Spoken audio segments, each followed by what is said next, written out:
I've invited my friend Devon Canup to talk about how he's made $1.5 million with Faceless YouTube Channels. Here, you can read the numbers of like one of my YouTube channels. Okay, I did not know that. 80 grand. From being a broke college student to running over 50 YouTube channels, Devon has figured out the formula to printing money out of thin air with YouTube. So Devon, what are we going to talk about today? Today we're going to be talking about, is YouTube a scam? Second thing that we're going to talk about is, where do most people go wrong? Then what we're going to do is talk about how you can find and pick $30,000 a month opportunities that you can run with today. Next, the process of making faceless YouTube videos. Then we're going to talk about the tools, the strategies, and the tactics of how you can automate this entire process so it can run on autopilot for you.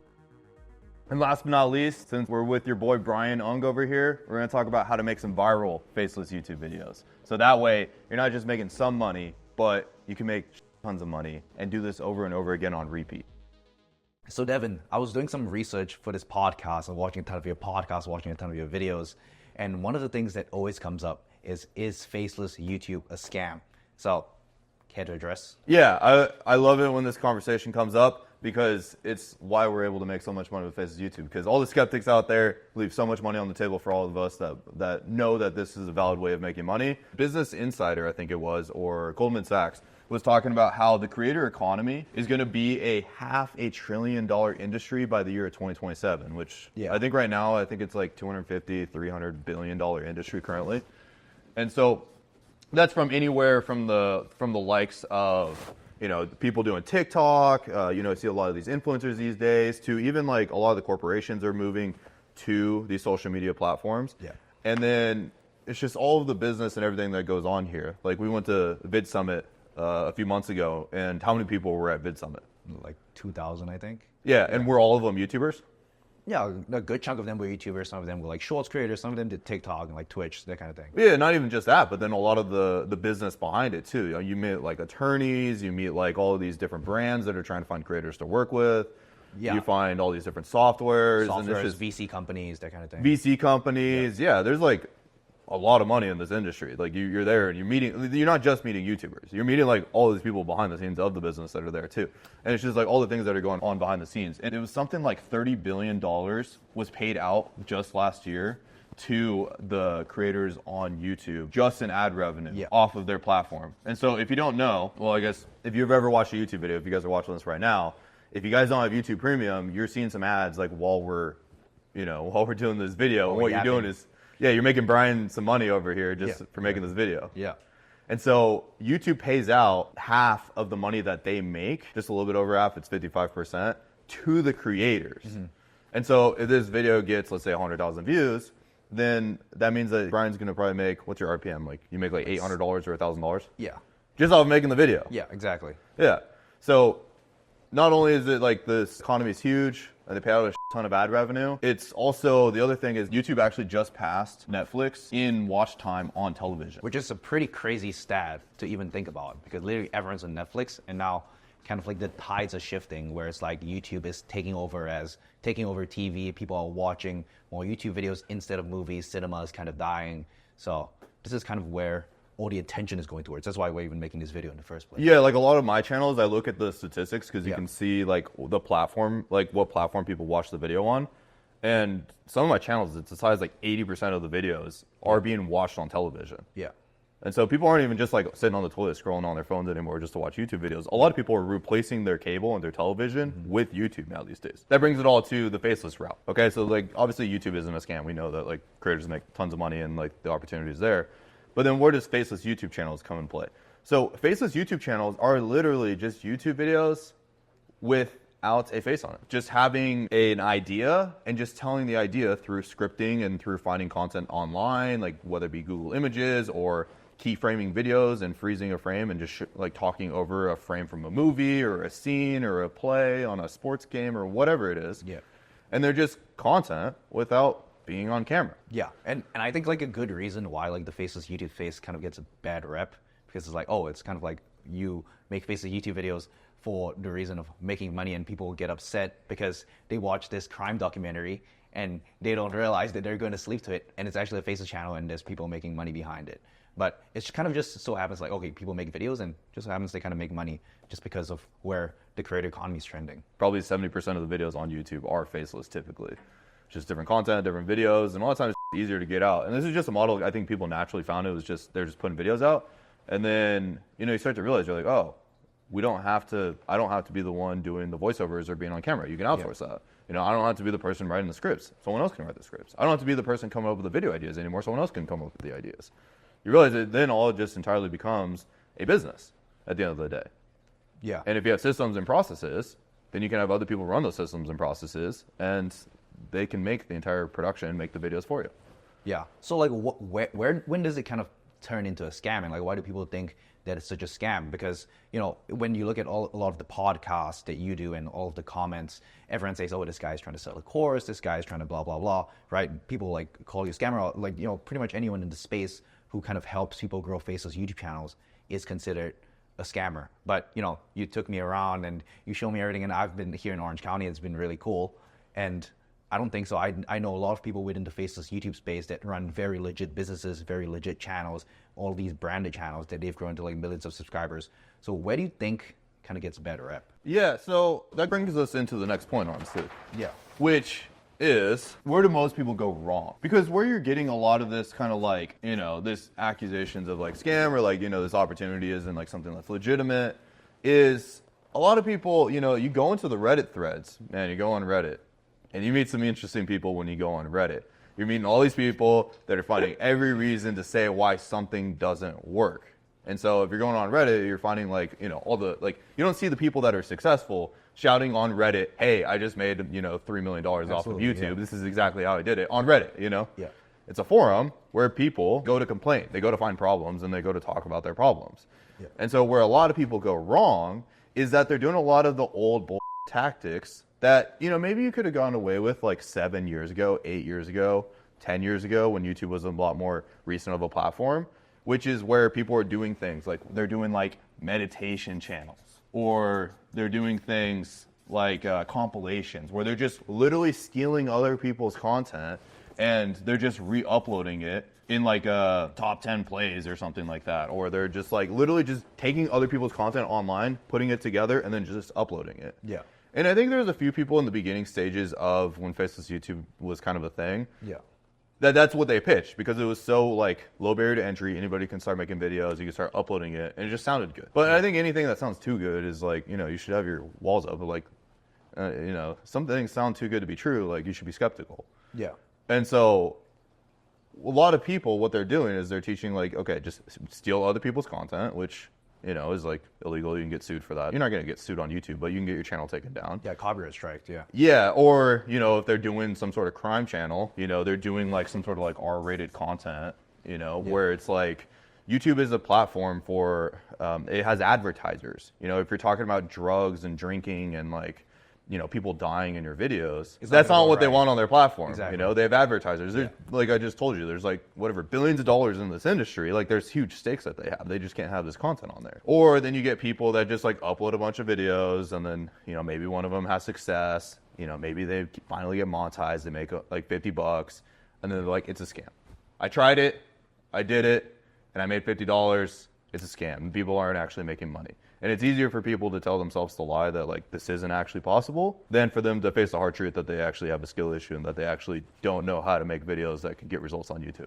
Yeah, because like whatever goes into making a YouTube video, like if you guys have made YouTube videos, the amount of work that it takes, right? You start with the idea and then you have to script it and then you have to record it, right? You have to get good at camera presence. There's literally everything that you need to do, and then you have to know how to edit the video, and then you need to know how to post the video with optimizations, right? So there's no strategy behind it, and you kind of get screwed when you don't like have like a good thought process. And like really, YouTube kind of gets a bad rep in the faceless side of at least, because there's actually a lot of work that goes into making a video compared to like writing a tweet, right? We both have pretty big Twitters. We just like take our phone and we just type, and then that's content. But with YouTube, there's like literally 5-6 different steps that you have to all get right. If each step is like broken, if there's one step, if the thumbnail is no good, video is cooked, right? Doesn't matter how much you spend on the video. If the script is bad, everything else is cooked. So it's like you need a good strategy, and I feel like most people don't really have a strategy. And kind of the space that we're in, there's a bunch of really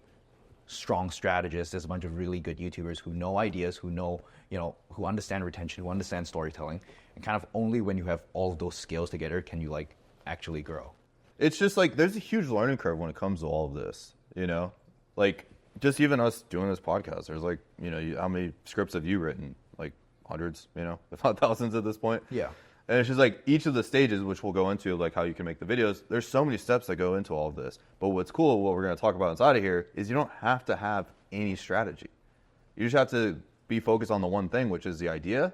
And then what you can do is you can leverage other people that have the talent, that have the expertise, that have the skill set, and then just use their skill set that they've already put in all the hours to get good at the skill and just have them do it for you. Instead of you having to learn the skill set, you can hire someone for $5 an hour to $30 an hour, $50 an hour. Yeah. If you're paying a little bit more for someone that's a little bit more quality, and you can just leverage other people's skill sets. Like to do this podcast, like we just leverage other people's skill sets. I didn't want to learn how to set up cameras and lavalier mics and like all this stuff. I just wanted to go to someone that already knew how to do it. Yeah. And so that's what you can do, what we're going to talk about inside of here. The other thing I think to cover, because I think this is going to be behind people's minds, like, oh, Devon, okay, if this is something that's making money, can you show like some of the results that you were getting with the channels? Yeah.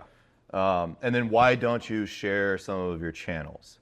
So how about this? Maybe what I'll do is I'll just use Brian and I'll let you, because the appeal with Faceless YouTube Channels is that, you get to like, no one has to know what you're doing, and you get to be kind of like behind the scenes, and you can like run these channels, and no one has to see that no one has to know that you're running it.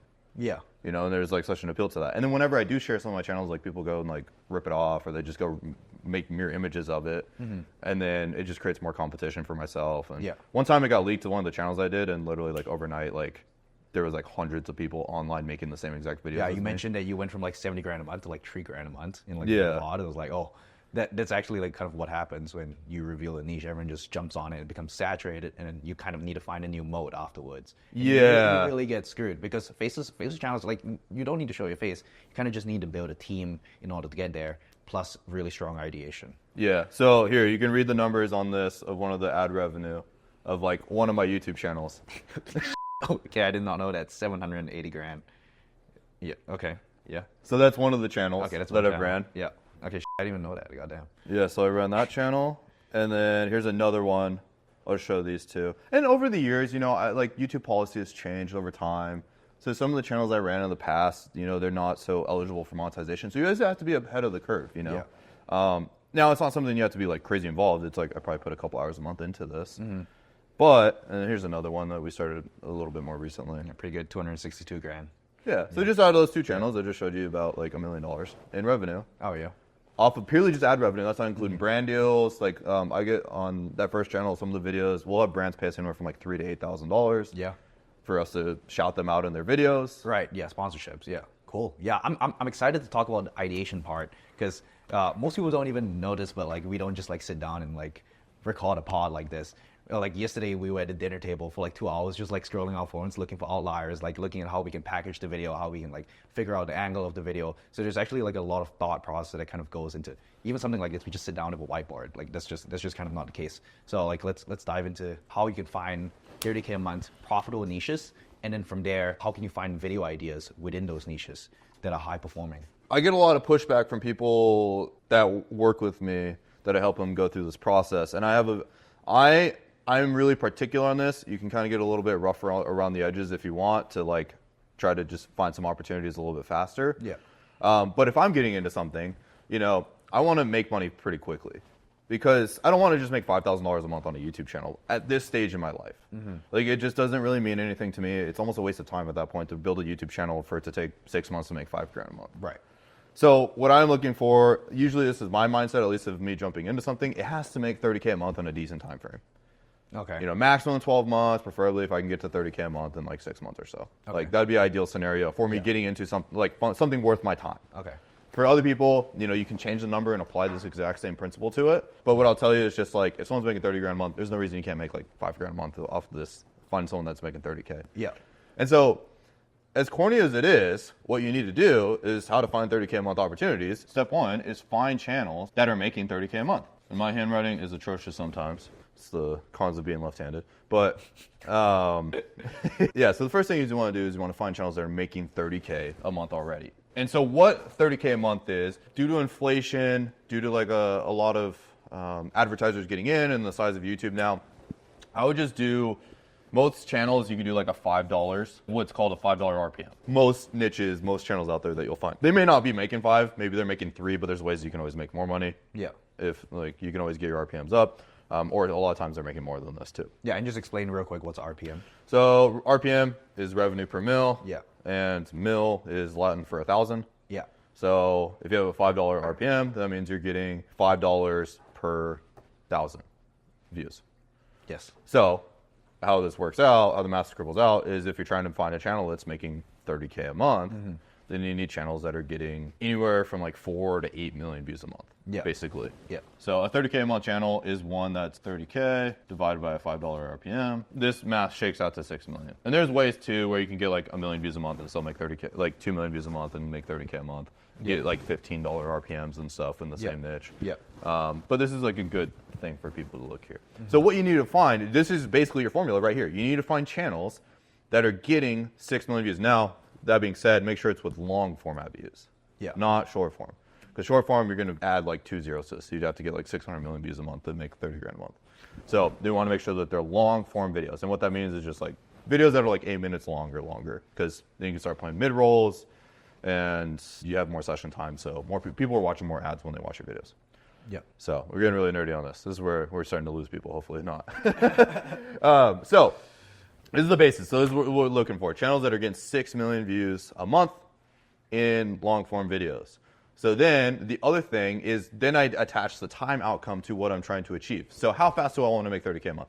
Do I want to do it in 4 years or do I want to do it in 2 months or 6 months or whatever? And yes, you can make 30K a month in 2 months, but we'll just, for the sake of this video, a little bit more realistic for your average person, you know, anywhere from 6 months to a year. So what you want to do is you shoot for the financial goal, and then what you do is then the time goal attached to it as well. So if I'm trying to find channels that are making 30K a month in 6 months, and then me myself make 30K a month in 6 months, then I'm just trying to find channels that started 6 months ago. It's kind of common sense. I just, you'll find my processes are just very logic and just, okay, what's the goal? Okay, then how do we just find other people that are already doing that? Yeah. And so this is pretty much the process. Like, then the only other thing is just like trying to dodge the things we talked about before where people go wrong. Yeah. Why is it important to figure out, okay, what would they like started 6 months ago? What about like a year ago, 2 years ago, 3 years ago? You can. You Yeah. can go for the ones a year ago, for 2 years ago, 3 years ago. Yeah. But if it took them 2 years to get to where they're making 30K a month, and especially if you're getting started onto YouTube, it's like, what are the results that you're probably going to get if somebody else got that? Like, somebody else took 2 years to make 30K a month. It's probably going to take you 2 years or longer to get to that same exact point. Right. I guess like in terms of like building a base audience so that, you know, so they come back to the videos. Is that how you're thinking about it? Yeah, I think of it like if someone's already kind of proven it, then that means you can do it. If someone's already been there, it's like there's a Russell Brunson quote. It's like you know how to find the pioneers in any industry. They're the ones face down in the dirt with all the arrows in the back. Yeah. So you just want to go find all the people that already like went and tried to figure it out, and that already failed, and instead go find the people that were successful and victorious in this process. Yeah. And then just do what they're doing essentially. And so if someone's like a little bit newer, this is pretty aggressive. If this is what I shoot for, if I were you though, I would say like 2 years that they're making 30K a month. I think is probably more realistic for the average person watching this. Yeah. So when you say do exactly what they do, like what do you mean? Okay, so you find the channels, you figure out, okay, they started like 6 months ago. Mm-hmm. Like what exactly do you look at with the channel and what's the exact steps that you want to take from there? Like, do you copy like the thumbnail style? Do you copy like the ideas? Do you copy the actual execution of the content? Or do you figure out a way to improve on that and like kind of like sophisticate that, right? One of my videos I talked about how you look at, you know, what's working within the YouTube market and then how you can out-sophisticate that with like better content, better storytelling. Is that something that you think about too? Yeah, 1,000%. And one thing that I did not mention where most people go wrong is people do not get their priorities straight. Yeah. When they're getting into YouTube. And I think this is why I get a lot of hate online whenever I'm talking about how to make money with YouTube. Yeah.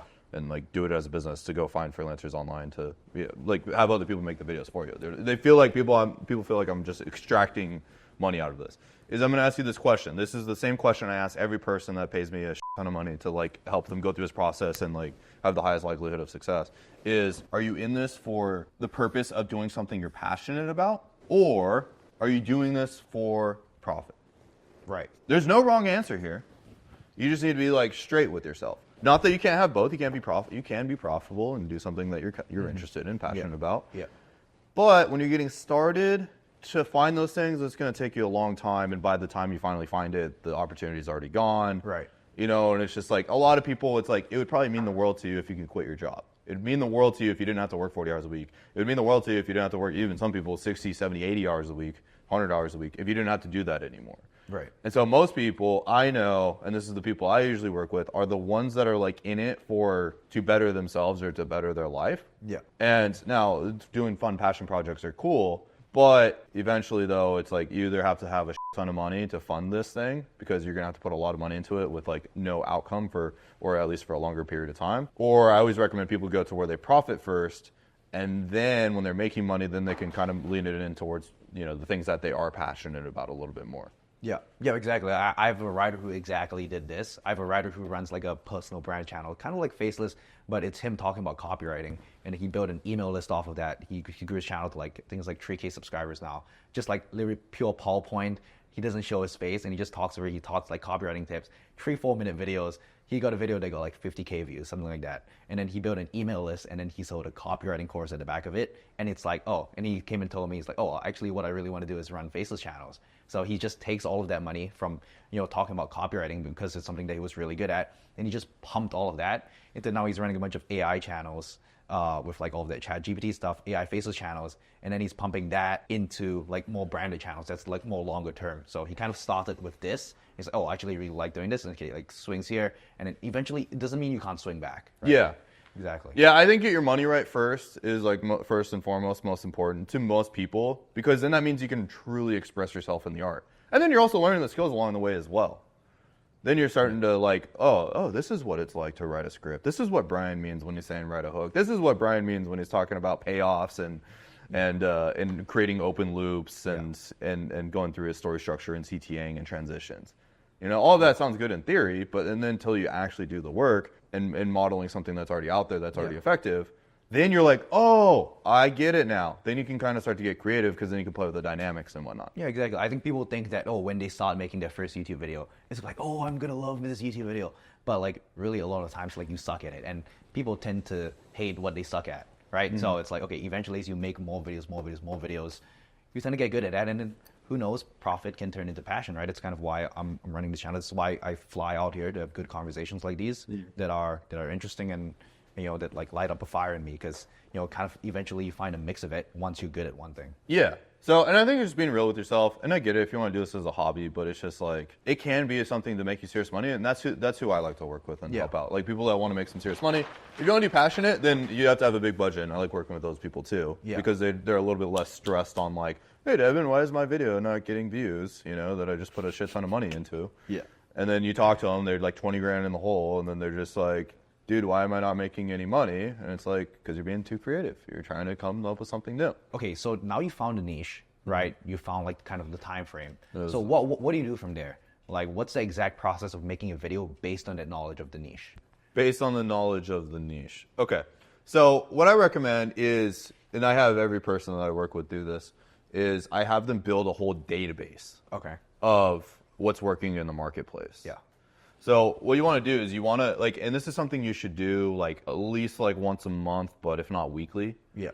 Is first of all to build a database of channels in the niche. So this can take anywhere from 5 hours to 20 hours of research, and you're just kind of building like a list of all these YouTube channels, and finding, you know, like how many subscribers they have, you know, how much money that they've made, like estimated, you know, based off of the views. So you can do views and then money, like that you can kind of guess like how much they made a month. I usually like view stats to help me out with this. Yep. They have a cool extension you can get, and it'll tell you how much views, and then it'll estimate how much money they're making. Yeah. And then what I'm trying to find is like what type of videos they're making, and then like what is the style. So like let's say an anime recaps channel, sometimes they'll do like a more of a ecchi niche, is like kind of more that like high school teen like fantasy content, or are they doing like, you know, loser becomes like Superman or something, you know? It's like, what type of videos are they making? And so the type of videos, and then also their date started. And then, I don't know, like this is pretty much good to start. I get a little bit more technical with mine, but you just keep it simple. Like, how big is the channel? How many views do they have? What type of videos are they making? Date started. And then I'll kind of give you a rough idea. So I always recommend for every niche, I like to be on the side of like find 20 to 30x of these things. Sometimes you don't have that luxury. Maybe there's only like 5 channels that you can find that are making like decent money inside the niche. I always like doing 20, 30, but if it comes down to it, you can do really like 5 to 10. The more you have like of insight of what's already working in the marketplace, the better. And then what we do is once you have this database of channels, then you create a database of videos that are successful. So then when you have this database of videos, you want to start building a catalog of like what's effective for your competitors. What are the most viral videos that they make? Okay. So I actually kind of do this into twofold. So I always do videos, like what are the titles, and then what are the keywords that are going viral. So like for a fitness channel, for example, like some of the, or like a health channel. And this would be like titles. And so like the keywords on a lot of fitness video or like health and nutrition videos right now is like clogged arteries. You know, people have a lot of diabetes these days. People are getting fat as f***ing. So clogged arteries, and then let's say heart disease, colon cancer or something like that. Like, or I don't know, maybe testosterone if you go kind of more like a hormonal. So you kind of make a list of like what are the most viral keywords, and then what are the most viral titles that you find on these channels. So what are the videos? I never look at the videos that got 10,000 views. I never look at the videos that got like maybe 100,000 views, probably not. I look at the videos that get millions of views on the videos. So I'm always trying to find what are the videos that are getting millions of views, so then I can just take what they're doing and then just try to, like the best way to make money on YouTube is to be unoriginal, just go find a winning title and then just plug a new keyword in that hasn't been done that's also viral as well. I think you're talking about like a winning format. Yeah, they call it formats when you're a little bit more technical. To the average person, it's just the text that's underneath the thumbnail on the video. So yeah, formats, titles. So like one of them is 10 supplements or 10 foods that unclog your arteries. Let's just use that one. So then what I do is I ad-lib this. You know, we call it formats as, you know, when you're in more of the YouTube strategy kind of nerdy stuff. But it's just like, so you got a few things you can do here. You got a number. Like if we were to rewrite this, we got a number. We got a thing that, you leave that. Negative action, like negative. Like desired benefit. Benefit. It's a little bit more technical, like the desired outcome. So this is a benefit. It's a benefit. And this is a thing. And then all you got to do is so foods, those are different. You can create a category of keywords for that one too. So you could do, instead of foods, you could do supplements, you could do workouts, you could do daily routines. I don't know, you can just get creative with it. Preferably, I try to find something that's already working. I don't want to be creative at first. I just want to make money and I want to get an audience. And then when I have an audience, then I can get creative. Because if you don't have an audience, you can come up with the most creative idea, but you don't know if it's good or not because no one's going to watch it. So I always just do what's already working. People are already used to clicking on that because, you know, what do humans hate? Change. That's one of the biggest, like, they hate behavioral changes. And so if you try to create a new action, instead of trying to get people that, like, take medication or pills and trying to get them to go on runs and walks and go to the gym every day, is one of the craziest things to do. Like, people don't like doing new things. They like doing what they're already comfortable with doing and just doing that. And so if you can find what they're already doing, what they're already clicking on, what they're already watching, what they're already used to watching, and then just get on that frequency or that wavelength, and just make what they're already used to watching and they spend hours already watching and just make more of that, guess what? People click. People click. People watch your videos. Now you're getting views. Now you're making money. And you may not be rich just yet. You kind of have to become a little original to then start making serious money. But at least now you got 10,000 views. 100,000. Like all the students, their first video gets like 300,000 views. And like people will look at this and it's like, oh, it's kind of simple. But like that's it. Because it kind of is. It is really simple. And if you like kind of like tie it back to like some of like the personal branding stuff that you'll see on this channel, like you'll see like the most popular video is like a full script writing course, right? Script writing course, and it'll be like bracket 1 hour plus, right? Like this is not like super original, right? It's taken from before this was posted. That was and like, what he did, by the way, guys, is he stole it from somebody else. He's a stealer. He stole it.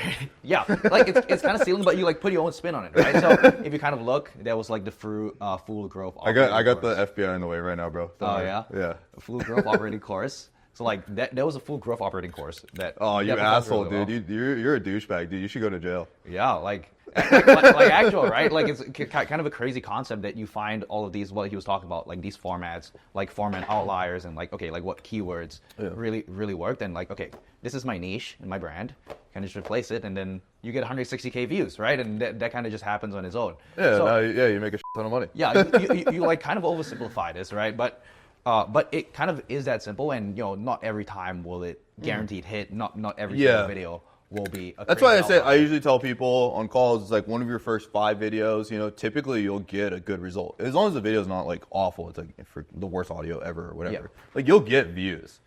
People will start clicking on the video, and if it's like a semi-decent video, you'll get views, and this will be a start at least. You get some inspiration, motivation, and then it's a good place for people to get going. Yeah, because like pretty much, if you what you're talking about, one of your first 5 videos gets momentum. Like the momentum usually shifts to like the next video, even if like the video is like kind of subpar. But if you can, kind of like use this thinking framework and you use it through every video, it just it gives you like that 1% edge with like all of these like small things that you do with like the ideation, of like the thumbnail, with the script, that gets better and better and better. It increases your chances of just winning, right? Yeah. Whether it's like a faceless channel or whether it's personal brand channel, like it's all kind of the same concepts. Like just like make good video, make good thumbnail, make it clickable with like good idea. Yeah, and we're oversimplifying this. Like if you're gonna run with this, if you go make 20 videos, at least some of the videos will start getting results just by kind of following this concept. Like you'll get some views. It may even just be a few hundred. But people will start clicking on your videos, and then you got to start delivering and get better at creating a good product, a good video. Yeah. And there's a lot of nuance that goes into all this. Like, people already done it. Whereas, like, the mindset of the marketplace, it gets really advanced. But, like, as a simple, like, as you guys see, you don't have to be on camera. We haven't done anything on camera yet. It's literally just coming up with ideas. Yeah. And then what you got to do is just hand it over to other people to make the videos. Yeah. And that's most of the work. Is just most of, like, myself and how I made a ton of money and how I showed you all that revenue. I was involved in maybe 5 videos of production out of like the hundreds of videos those channels made. Okay. Yeah, I just kind of like set the seeds. I planted the seeds. I built out the team, helped them make the first videos, and I'm like, cool, good luck, you guys. And now obviously I have channel managers and people that can run the day-to-day operations and whatnot. But I just come in with the idea. I'm like, this is what we're going to do. This is where we're going. Make sure we're able to execute in the beginning. I'm like, cool. And I just keep doing that over and over again. Right. So like now you're kind of talking about the actual production of the video and how you piece together the video. Kind of just talked about ideation. Let's talk about how to actually make a video. Let's do it. Let's make it. All right. So number 4 is then the process of making videos. Okay. So there's 2 ways you guys can do this. There's either, you can use technology, or you can have other people doing it, or you can do a hybrid of the both. So maybe the best way of doing this would be, we can just do like a little divider here.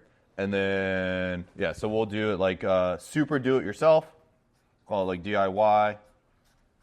Or then the other process we'll do is like, having other people doing it. Maybe we'll just call it DIY for this.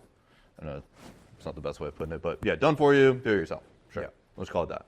So typically, if you want to do it yourself, you're either going to have to learn the skill sets of production, or you're going to have to use tools, which is kind of under the bucket of skill sets, and then put a lot of hours into it, pretty much. If you use the tools, there's a lot of things that can save time. A lot of people are always coming to me, Devon, can I use AI to make videos? You can use AI to do most of it now these days. Yeah. It does just require lots of, quality control, which is the same with done for you. Like if you're hiring other people, outsourcing. Yeah. So the outsourcing, you're going to focus more on the talent aspect of things, and then you're going to focus more on, it's just really production management. Yeah. It's finding good talent and then having good management skills or processes and checklists and SOPs. Yeah. So we'll just call it like production management. So a lot of people, they want to get started like, I want to jump into this. I want to start making some videos and I want to do it myself. I don't want to spend a ton of money.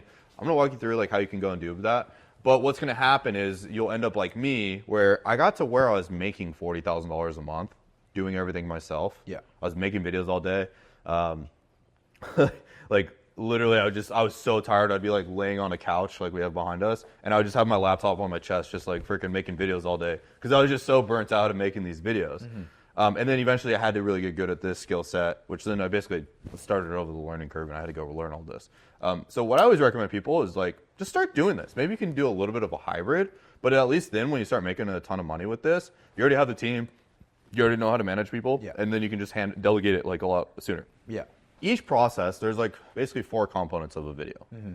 And I'll just kind of like categorize it like into 1, 2, 3. Okay. So there's the first part, which is the script, which is what Brian's really good at. Yeah. Which it all starts with a script, really. Yeah. Besides the idea. It's the idea, the packaging, and then the script. Yeah, because the script is basically the content of the video. Yeah, that's why people are watching it. That's what the voiceover guy relies on the script. The editor relies on the script to know what like clips to cut and like how to edit it. Yeah. So like the script, you can think of it as like a director in a movie. It's like, oh, like you're the director and you get a scriptwriter, but the scriptwriter will kind of dictate the direction of the video. Yeah. Yeah, and I mean, we didn't cover this in what type of videos we're making entirely. We said what not to make, but a lot of times we're doing like stories. We're telling like stories of like, you know, untold stories or a new angle of a story or repackaging an old story. Yeah. Or we're doing like explainer is like a big one right now. Yeah. Explaining like concepts, like, you know, what are the top 10 personality traits or something, like what are the 16 Myers-Briggs personality types? Maybe it might be a video. Yeah. Then you can also do more like highlights or more like news or drama or like trending content of kind of explaining like what's going on in the news or whatever kind of current events that are happening. And they all come from the reason why we're able to just use other people's content and make it is because we're making transformative content. Yeah. That's how we're making money. That's what YouTube wants. They want transformative content. They want you to make something that's original. Yeah. They don't want you just ripping someone else's content unless you own the content. Like if you the NFL and you can, you know, like you own the content, you should be making a ton of compilations if you're the NFL. Yeah, exactly. And because you're trying to make like transformative content, kind of like scriptwriter in like the video topics, like video formats that you kind of talked about. Scriptwriter kind of encompasses all of those roles, and like you have to do like research, right? Research is a big part of it. And then in terms of skills, is like storytelling, right? Storytelling is a big part, like watching those crime documentaries or like really any kind of like finance documentaries, storytelling videos, or like those like anime storytelling videos. All of that kind of like encompasses under storytelling. It's like really the reason why people watch anything. And then there's also like the clip researcher, right? Where they like put together clips, put together like B-roll images that the editor needs to put the video together. Yeah. Yeah. Yeah. And then it comes in with all the skill sets that are sub of that, like, you know, understanding hero's journey and like pacing and like you know, creating open loops, and it just goes on and on, all the kind of like the things that go into it. Yeah. But you know, it's basically just like what's the content that you're teaching. And so there's a couple ways of doing this. You can either like how to, you know, so you don't have to be an expert on all of this. You can just literally go onto YouTube and you can just highlight, you go into like in the description, you can click like show transcript. And then what will happen is it'll pop up the transcript of the video. You can just highlight that entire transcript, throw it in the ChatGPT, and then just ask it, what did this person do in this video? Yeah. And then what you can do is, like, if we're doing instead of like 10 foods that unclog your arteries, we can do 10 supplements that unclog your arteries. Yeah. And then just ask ChatGPT, then instead of doing foods, rewrite this script for supplements. Right. It's a very fundamental way to get started. I'm not saying you're going to make a ton of money of just only doing that. Yeah. But then you pretty much have a viral script already ready to run with, you know? Yeah. So a lot of people, they can use like a GPT, like a large language model is what they call it. So it can be GPT, it can be like some of the... Like Claude. Yeah, Claude. You know, what are some of the... Those are like the main ones. Yeah, like these are the main ones. And it's like, it's not like you just talk to it for a little bit and your script will be really good, right? You have to understand how to prompt it. You have to understand, you know, specifically how to talk to certain like large language models, what language they like, what language they don't like, and then from there it can kind of spit you out like a human written script. Because you do have to be careful. Like they'll use like language like, oh, it's not this but that, or like, oh, in reality, it'll use like phrases like that you want to be careful of. That, you know, that's where you kind of have the mix, right? You maybe like teach a scriptwriter how to prompt with Claude, and then the scriptwriter understands copywriting, understands scriptwriting, and then they can edit it from there. That's where it kind of like fuses together.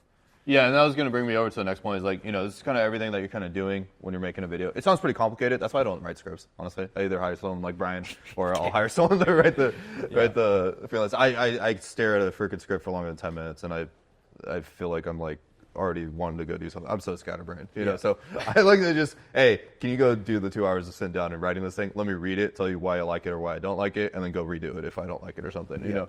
Like, so what I typically do is I'll usually outsource this, and this is what I was going to say. You can either do it all yourself, watch Brian's videos, go apply this, and some people, you know, if you have a background in script and a passion of reading and, you know, all that stuff, you do great. Or if you just want to go into the business side of it, if you already have those passions, or if you're like me where, you know, you don't want to spend all the crazy amount of hours to learn that stuff. You can just hire someone that's like a scriptwriter. You know, there's like communities where you can find that, and you can go on Twitter. Like some people trying to build their portfolio, or Yeah, you maybe need to give them a little bit more hand-holding, or like you're gonna be a little bit more work, for sure. Yeah, but sometimes it's worth it to people. You only have to pay $20, but you're getting like $100 script basically because you're a little bit more involved. Yeah, exactly. Like you'd be a little bit more involved. You give them feedback. You maybe run them through a course to like really understand script writing, like just the fundamentals, and then they go out apply it, give them feedback, and just this like feedback loop will like get them really good as a script writer. That's how I got good, and that's how I train all my writers. Yeah. And I don't mind going a little bit deeper since your channel is like on that script writing process. But that's like pretty much it. That's like the high level of it. Yeah, like, and then from there, it's like whatever you want to do with the script. If you want to be a personal brand, like a lot of Brian's channels that he works with, it's like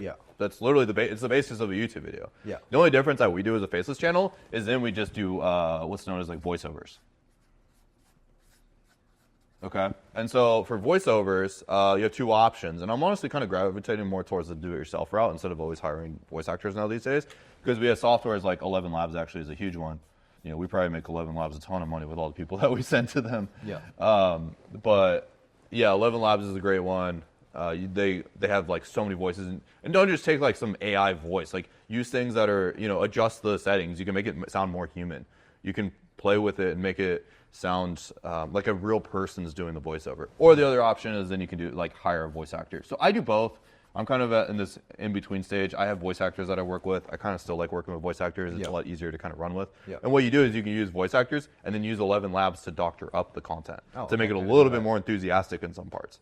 So what you can do is like re-edit it so then it's like, Brian sounds a little bit more serious tone when he's like talking on something. So what you can do is you can actually doctor up your videos with using kind of the hybrid model too. That's pretty cool. Yeah. And so, and what you can do is you just have your voice actor do the 11 Lab script, and you just get their permission to adjust it. But so we do that. Honestly, 11 Labs is great, or you get a really good voice actor, so you have a little bit more of a signature, and use 11 Labs to do it better. And the next aspect is the video editing. And what's cool is like if you're getting started, you can actually be the voice actor. So if you have a decent camera setup, or like not a camera setup, mic setup, you can actually do the voice acting. I have a lot of people I work with where they do the voice acting for their own channels. Yeah, absolutely. And that's how this business model really started, is people with their own voice actors, but then you realize you're like, I can just hire someone else to do it. So you don't have to be on this content hamster wheel all the time. Video editing. So typically, this is the part you can't really outsource with AI. We have some like AI softwares that we were doing, that we're creating, and we're making like 20 grand a month with some of these channels that are just purely a software doing all of this. But it only works for like certain niches. You always have to be on top of it. You have to kind of always manage the process. It's almost easier just to hire a video editor than to figure all this stuff out. So if you do it yourself, you can use some of these image generation tools that are out there, like the Mid Journeys and whatnot. But typically, you're gonna have to learn some. This is the hard skill to learn. Script writing is a hard skill, and the other one is video editing. Video editing. You have to learn Premiere Pro or Movie Maker, like whatever. I don't even know the video Adobe, editor. Adobe. Or you can just hire a video editor. Editor. Right, and how much can you expect to pay for like a video editor? Yeah, I was gonna say, so script writers, we were talking price. You can do this for anywhere. Like I've seen as low as 15. Again, the lower you go, the more involved you have to be. You're pretty much almost doing the same as a GPT at that point. But yeah, I'd say like typical price range for this is anywhere from like 30 to like 200, let's say. Yeah, it goes up to 200 if you want to do a really good one. I usually tell people like that 80 to 150 range is really solid, but it can be up to 200. Like it can go up to that if you're trying to get more bang for your buck and value. You can find like 100, 150, and I'll have people quote me like $1,500 for some scripts. Like there's those things out there. You don't need that getting started. Voice actor, this can be like anywhere from like $20 to, if you want a really good voice actor, they're probably going to be like 60 to 80, but a good range for like a beginner, like 20 to 60. You can find some pretty decent ones for like $20 that are good enough that can have some inflection in their voice and stuff. And then the editing aspect, typically it's the same. It goes hand in hand with script writing. You can do really basic scripts or very basic editing, or you can kind of go a little bit more advanced and involved. This kind of brings it back over to that. It's like anywhere from like 20 to like maybe like on the upper limit, like 150 for you getting started. Now, if you're trying to make more than 30 grand a month and you want to try to make like 50 grand a month, $100,000 a month, like Magnates Media, I think they probably pay their editors like $800 for a video, $1,000 a video. Yeah, probably more than that. More than that. You don't need that. You just like, you don't even need good editing. Like a lot of Magnates Media, You can get like a pretty decent result just getting really good at the scripting part. Like the script is most of it, and then the editing is kind of more. You can only have good editing if you have a good script in the first place. Yeah, pretty much. So I always recommend come up with good ideas, make good scripts, and that'll get you most of the results. Yeah. And then over time, you just make your editing worse, like not as bad over time. Then the other aspect is just like a graphic designer at thumbnail. So this is the packaging of the video. I still find a lot of my channel managers that I hire to run my channels, like I have people that run the channels and run these whole processes, they still make the thumbnails themselves. They just use Canva, and then they just do that. And then as we start to kind of get better and start to have higher expectations of results, then we start to hire thumbnail designers. So this is what like a graphic designer. Thumbnails can cost, if you're like don't know anything about Canva or Photoshop and you're like technologically challenged, then what you could do is just to hire like a cheap thumbnail designer for anywhere for like $5 to like $20 a thumbnail. So we know thumbnail designers that charge $500 a thumbnail. It can get really pricey, but you can get pretty much all of this. Now, with that being said, I have a lot of people where they hire agencies to just do full service production. I think it's the stupidest idea ever. You can pay someone $80 to make this entire thing, like some dude in Pakistan or something like that. And they'll be like, oh, you're hiring a script writer. They're like, dude, I'll just do everything. And you're like, hell yeah. I don't have to go find all these people. That's great, is what I think people think when they hear that. They're like, okay, cool. But my question for that is always just like, if they're that good at the entire process, and they don't need you to be on camera either.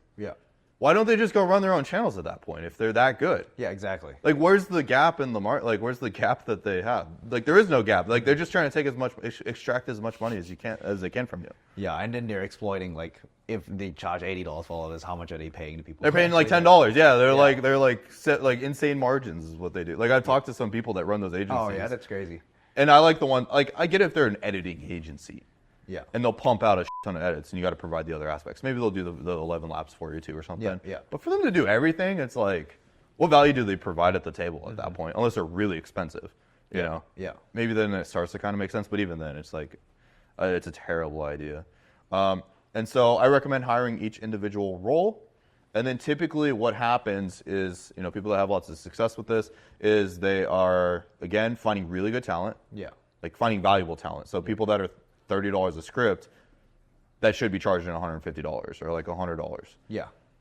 Or making it so they are a $100 script because you're helping them, write a better hook and writing some better payoffs inside the videos, and better transitions.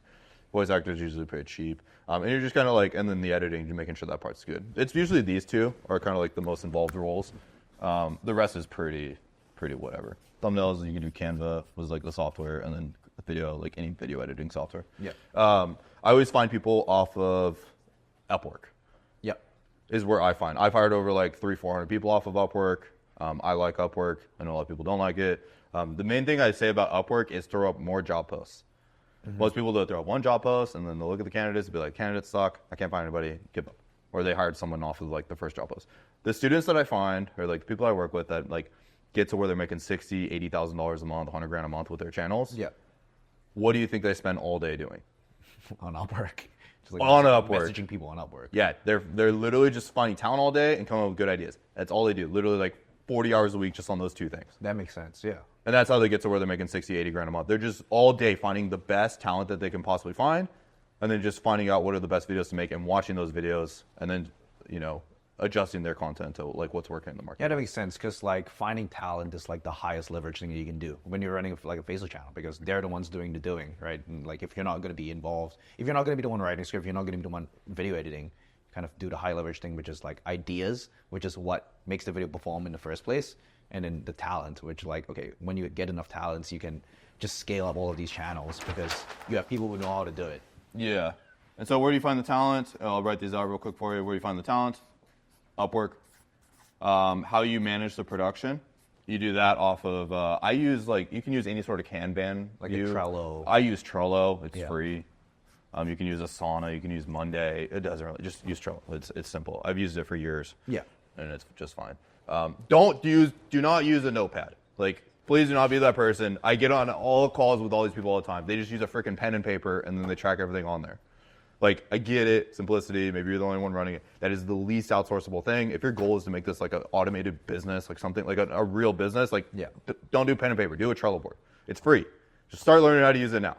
Literally, here, and I'll even set it up for you right now. I'll set up your Trello board video, like for you guys on the video. Okay, let's see. This is a bit tactical. So you just write, you do like a idea category. And this is just kind of brain dump. You just dump into there. And then I have 2 categories. I got this from Leroy. Yeah. So I do a maybe category. And then I do a, maybe category, and then a hell yeah is what we called it. Okay? Okay. That's the ideation process. Yeah. So I dump it all inside of here. Like I remember seeing a Mr. Beast interview where he has a Google spreadsheet where he literally has like thousands of ideas on there. He just spends like, 30 minutes a day. Yeah. Every time he's on the toilet, he just writes out a ton of ideas. Yeah. And then what you start doing is then you start moving them into the maybe or the hell yeah. And this hell yeah, I'm looking at it every day and I'm like, is that still a hell yeah, or should I move it back to a maybe? Mm-hmm. And I need more hell yes. Yeah. Because where most people go wrong and why they never have successful videos is they'll have like one video that they kind of feel confident about, maybe like 5 maybes, and then they have like, 10 in the brain dump idea category. Yeah.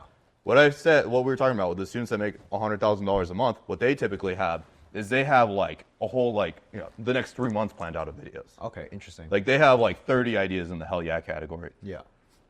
In the tank. They got like, in the maybe category, they got another 100. And then in this brain dumping category, they have 1,000. Now, obviously, you're not going to do this overnight. But it's just like kind of constantly playing with this catalog of ideation. Yeah, it's just being very conscious of, ideation I know is like the biggest leverage thing. So it's like, I'm going to spend all my time on this. And then you just like stare in the board for like 2 hours a day. Yeah. And so I don't have the most amount of space, but then was what I do. Then I have like a script writing category right here. Any card that I move, they're cards, I move over into the script writing idea.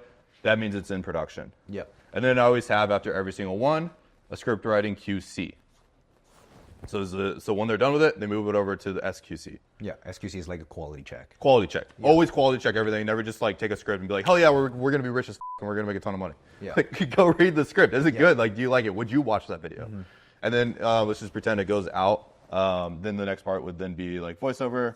And then I would still do like a QC. When you get a little bit more advanced, you don't have to like QC it as aggressively, but if you want to make more money, I'd recommend QC at every stage. Yeah. And then you have the video editing aspect. If you want to get a little nuance, you can have someone that finds the content and then someone edits the content. Yeah. We'll just keep it simple, Yeah. and then and then we'll do the final video like QC.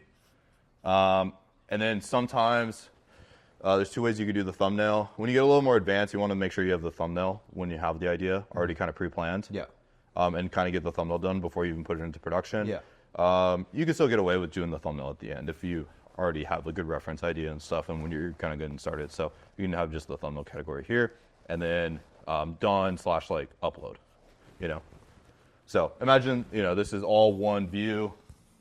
This is how you can set up your entire production. Do it right now if you guys are going to do this. Yeah. And then just start, like we talked about earlier, write down all the keywords, all the different ideas. You can even create a keyword category if you want. And then, this is your entire production system. You have a whole business. This is your conveyor. We always call it your video conveyor belt. Mm-hmm. So, and then what happens, if you want to put out more videos, what you got to do? Hire more script writers. Yeah. And then you can just assign Timmy one, and then Tom the other one, and then, Nick the other one. And then now you can have 3 scripts simultaneously all be working on at the same time. And then you know where you're at in production. Oh, Tim needs another script. He just got done with it today. Yeah. So. And then it allows it, so if you want to scale this up and do like some channels, they'll do freaking like 3-4 videos a day because they're making like 200 G's a month. Yeah. Like then you can have this exact same process. You can have like you can have like a 30-man production team on Trello. Yeah. Using this system, and then you can see like, okay. Then what's nice too is you'll see bottlenecks too ahead of time for like on the production side of things. This is like really nerdy, really nuanced, but you'll be like, dude, we have like 5 videos in the script section. And there's no videos in video editing. Mm-hmm. Okay, dude, we need to get on calls with script writing. We know there's literally nothing there, and then there's like one in thumbnail. We're like, dude, this is an issue. Right, and then you just like push them. Like, so then you're like, okay, we need to work on the scripts, the script writing team, or the process. And then once you get that down, okay, then it's like, okay, dude, like we're getting 1 video out a week, and there's like 10 in video editing right now. Or it wouldn't get that bad, but like 5. Yeah. And you're like, okay, we need to figure out the video editing process. Maybe you want to add a new role, like a content researcher or something. Yeah, like what you're kind of describing is like, okay, it's kind of like an ebb and flow. Like there'll be different bottlenecks at different stages. Right? Yeah. It's like, okay, maybe there's a bottleneck at the script stage, and then you fix that, and it'll be bottleneck here, and then you fix that. But eventually, like you work enough times, you kind of get, you like eventually build a team of like good talent who like, knows the workflow with like good channel management, good project management, and it kind of just flows like a machine, like it flows like an actual business with actual employees. Yeah, and this is where I spend most of the time now, is then just kind of like overlooking this part. Yeah. And I have managers that manage this whole thing, and then I'm just kind of looking at the output, I'm looking at the ideas, just making sure we have good ideas and that we're hitting our goals with our channel. That's good. Yeah. Like this is good workflow. Kind of want to start my own channel now. Okay, yeah. So then let's talk about what actually makes a viral YouTube video. So kind of in my communities, there'll be a lot of people who send me a script and they're like, oh, like there's a bunch of things that I'll look at when I'm looking at a script, right? I'll look at the hook, I'll look at the body, I'll look at the open loops, I'll look at the transitions. And there's just like a set of things that I look at when I'm looking at a script. So I'm curious what that is for you when you're looking at like a faceless YouTube video. What makes or breaks a faceless YouTube video? Yeah, and I kind of mentioned this before, and I'll just break it down for you guys, and you guys can have this in your notes if you're taking notes or whatever, just kind of have this in your mind. Yeah. This is like the hierarchy of priorities when it comes to a YouTube video. So number one is the idea. Number two is the packaging, which is, title and thumbnail. And then number three, I would consider then the hook of the video. It's like probably the third priority. Okay. Then number four, you always call out what are the payoffs. Yeah. It's just like, what's the actual content inside of the video? Yeah, what's the content? That's a little bit more technical. You guys learned something today, but if you guys forget, it's just, what's the actual content, the substance, behind the content. And then number five, this can be up for debate. I think script first a little bit, so then it would be the actual then structure of the content, maybe. Yeah. But this is pretty arguable, so maybe we'll just say like 5.5 maybe or something like that, or 6, whatever. Then the next aspect of it would be the actual like editing, the music, the sound. We'll just categorize this into video. You notice how I said video last? Yeah. Like the actual production, like who's on camera, the voiceover, the actual, all of that. It's because it's actually the least important thing out of the entire process. Yeah, because like this is like the post-production work. It's like, okay, it's like after like the voiceover. But like really what YouTube is just a game of planning. It's just a game of pre-production. Yeah. Right? So it's like, okay, this is like pre-production. Like this is like doing research. Okay, this is like doing research into what works. Okay, this is like writing it, and this is like structuring it. And then this is like, okay, this is the editing. This is like the fancy stuff that people think is like all the importance. Oh, you need like these crazy editors. You need to pay them hundreds of dollars. But really, it's like the least important. If you get all of this done, like you don't really need crazy voiceovers, crazy editing. Yeah, it's just like I usually just tell people just make sure it's not bad. Like, because if it's bad, then you're scaring people away and they're running away. Yeah. Like if you have like, I don't know, if there's like really up audio this entire time of the call, like the video. Yeah. It's like no one's gonna be able to watch this thing. Yeah. But if you just have it like it's good audio, and audio is even more important actually. I would say like the higher importance than the video is the actual audio quality. Then it's video. Then video. Like just making sure it's just watchable. Like someone can listen to it. They can watch it. And it's not too loud. It's not too quiet. Like too loud is fine because you can turn it down, but not hitting the decibel limit. Like it's just like staticky or it sounds like, like super unprofessional. Yeah. So I always recommend people go a little bit more. That's why like 11 Labs is really solid, or, I don't mind paying a good voice actor. Yeah. Because it's more important than the video a lot of times. Yeah, because like if you look at like viewer behavior, like people will watch some of these like documentaries to go to sleep, right? And then they'll just like listen to it as they're in bed. And like, okay, the audio is important. If not, they'll like just switch to another YouTube video. Yeah, literally. Yeah. So that's the way that I think about that. And what's the issue though? Most people, if we go to like the common issues, is everyone thinks that this is the thing because it's the most wrapped up. It's the most skill set. It takes the most amount of time to learn this stuff. Yeah. It's the most advanced and the most complex. It's like all the freaking AI tools, like how to do all these image generation, and this is where people get lost so much time and they take forever to do anything. Yeah. It's because they're focusing on this when it doesn't even matter. Like I don't know how to, like if you look at my thumbnails on my videos, I do those myself, like, and they're the ugliest thumbnails ever. And it's just because like I don't give a and it's like I've made so much money off of any of the videos that I've made because I'm focused on this. I'm focused more on the idea, like who's watching this video, what do they want? And I focus on the substance over like having some perfect video. And this is where a lot of people stay, I guess for lack of better words, and not try to piss a bunch of people off, but this is why people stay broke. because they focus on these things that have like no importance whatsoever. Yeah, and they like most of these stays trapped in their head. They're like, oh, I'm trying to figure this out. I'm trying to figure out the editing workflow, and then they're like, oh, it's like kind of this impossible thing. It's like, not that important. Just do everything else. Yeah. So idea first, packaging, hook. That's why I was like, if you just focus on idea, the hook is like the delivery of the idea essentially. Yeah. It's instantaneous. Like this is what you're receiving. Yeah. And this is visual. You have visual hooks. You know, that does involve component, but it's just the hook, which a lot of times is more writing. Mm-hmm. And if you focus on these three things, and then having decent content, and then you have really good talent that is good at this aspect, it tides you over pretty much. You're pretty much good. Yeah, you can make 50 grand a month. So whenever somebody comes to me and they're like, Devon, is this a viral video? It's like, I think one of the stupidest questions ever. They're like, Devon, is this a viral video? Yeah. And they just send me the script. I'm like, I have no idea. Yeah. Like people send me a video and I'm like, I don't know. Yeah. Like I'll watch some of it. I'm like, could be. But the way that I actually seal the deal of like knowing it's a viral idea is I'm like, what's your emulation video? What's the video you're basing this video off of? Right. Because I view attention as a highway. As we were talking about earlier, behavioral change is one of the hardest things to make. And so you got to view it as is like, imagine that there's this like strong highway. This is the worst arrow ever, but there's a strong highway of people. And let's say it's like this really thick arrow. If your content is all the way down over here in the attention highway or what people are already used to doing, it's like you got to get on some back roads, you got to take this exit. It's like kind of like off this kind of like hidden, like covered tunnel that you barely miss it, like some of the exits in LA. Yep. And then you got to do this like weird hill, and then there's like ways to like go off there, but you kind of like, you know, you find your way, and then you finally find the content, you know? This is where like most people's videos are, is they come up with this original idea, you know, that never has been done before.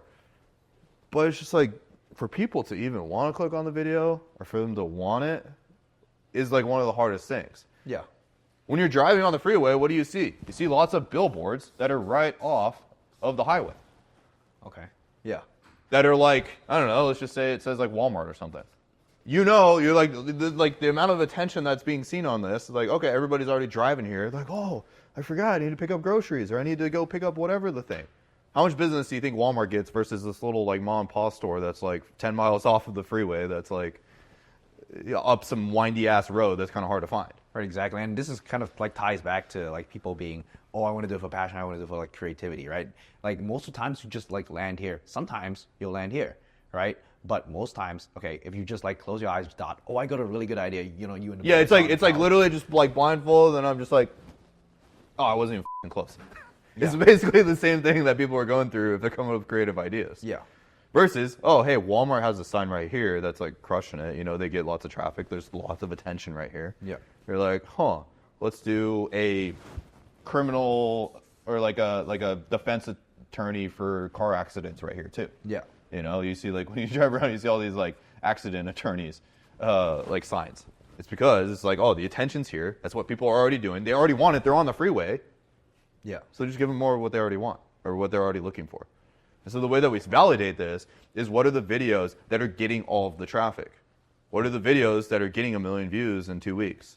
Mm-hmm. What are the videos that people, like millions of people are wanting to watch and they're clicking on right now? And every niche is different is the thing. Like history is going to be different than health, is different than space, is different than self-help, is different than making money online, is different than like YouTube creators to, you know, makeup beauty YouTubers or whatever. Every single one's different. There's general principles, you know, like there's whatever, like 6 different basic hooks, right? Yeah. There's like only like a couple different storytelling structures that are out there. You know, you could do a listicle video, or you could do like hero's journey, or you could do like a 3-part saga or something. Mm-hmm. Like there's only so many ways of making the videos.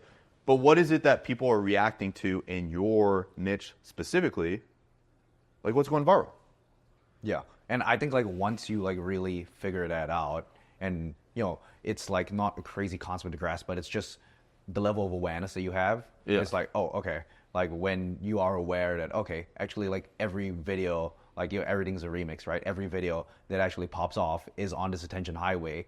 Like when you're scrolling YouTube, even on your homepage, you're kind of like start to pick up patterns, right? Okay, this video has 1 million views. Okay, this video I actually watched from 2 years ago was actually based off this other video that had all of the attention, and you know, and then really understanding, okay, why does this video have the attention, right? Why does the viewer want to click it? What's the psychology behind it, right? And it doesn't have to be anything inherently complex where it's like, okay, like, why do people like it? Oh, why do I like it, right? And then from there, reverse engineer it, this is my video. This Yeah. is a potential video idea, right? Not to say it's going to be the best video idea.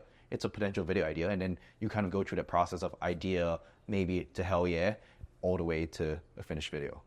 1000%. Yeah, and it's like, I think the biggest epiphany I always have with people that, like the moment before they make a ton of money with this business model, is there's always this epiphany that happens. They're like, oh, this is so simple. Yeah.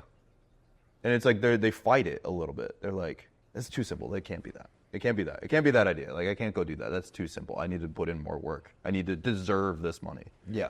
You know, I need to deserve a channel that makes like 4 million views and have to do something creative that's never been done before. And in reality, that's the furthest thing from the truth. It's like you're shooting shots in the dark, having no idea of exactly which way is up or which way is down. Yeah. Versus just if you just turn the flashlight on and be like, oh, there's the map. Okay, let me just go right there. Like, this is what's already working. Let me just do that. Yeah. And it's like sometimes it's like the videos that you put the least amount of work in are the ones that get like the most amount of views. It's like the ones that you put in like tons of hours into are the ones that are like the least performing. It's kind of just like understanding like your worth and like where your time is, and like kind of like detaching your time to the amount of work that you put it. Because people think, okay, more time equals more output, right? And this is something that we talked about previously. Yeah. Yeah. Yeah, that's pretty much it. All right, cool. Thanks for watching, guys. That's the See ya. pod.